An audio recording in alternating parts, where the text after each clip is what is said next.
pour qu'une prière soit une prière,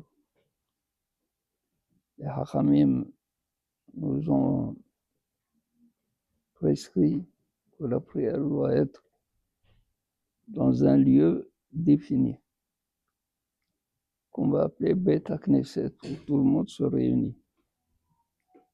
Pourquoi? Parce que la prière exige une certaine unité. L'unité dans le fait que nous tous, nous faisons un. Et le symbole de tout cela, il faut un pluriel qui est unique. Le pluriel qui donne l'unité, c'est 10. C'est 10 fois 1. Et on a pris celui-là parce que c'est le premier. On aurait pu prendre 100, on aurait pu prendre 1000. Mais 10, c'est un pluriel, c'est plusieurs, mais qui sont unis. Unis dans un même lieu. Parce que s'ils ne sont pas unis, mais ils sont dispersés, l'union n'est plus la même.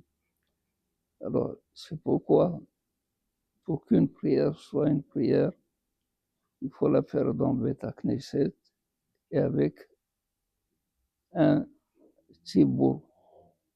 Pourquoi un tzibour?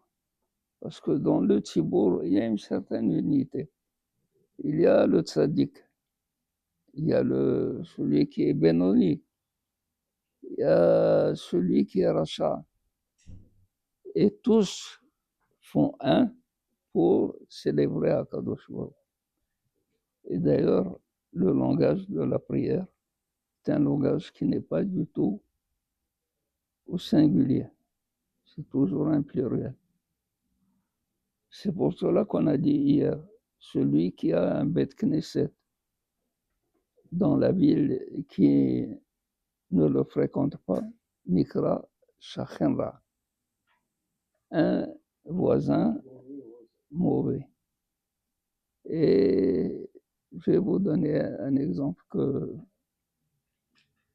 mon Rabbi Alav Shalom m'avait enseigné étant jeune. Il y avait un riche chez nous à Marrakech. Et les gens qui avaient besoin d'argent pour ouvrir un commerce, ils viennent chez lui pour faire un genre d'association. Quelqu'un est venu, il lui a dit, monsieur, vous voulez m'avancer de l'argent pour faire un commerce et on sera associé. Il a dit, bien sûr, bien. Il l'invite à prendre de la mahia et il lui pose des noix sans le casse-noix. Et ce monsieur, il boit un peu de mahia. Il veut passer avec les... Il prend la noix, il la casse avec les dents. Deuxième noix avec les dents. Et il mange. À la fin, il lui dit, qu'est-ce qu'on a fait? Il lui a dit, on n'a rien fait. Il dit, pourquoi? J'avais l'impression que tu voulais, tu m'as invité. Il lui dit, écoute, si tu n'as pas pris soin de tes dents, comment tu vas prendre soin de mon argent? Il n'a pas fait, c'est ça, Nikra Shachenra.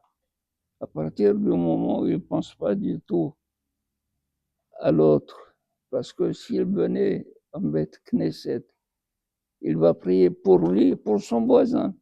Maintenant qu'il ne veut pas du tout rentrer dans Bet Knesset, ça veut dire qu'il ne veut pas du tout que son voisin soit dans le bonheur, dans la tranquillité, dans la sécurité, dans tout. Alors, il est lui-même le mauvais voisin. Voilà.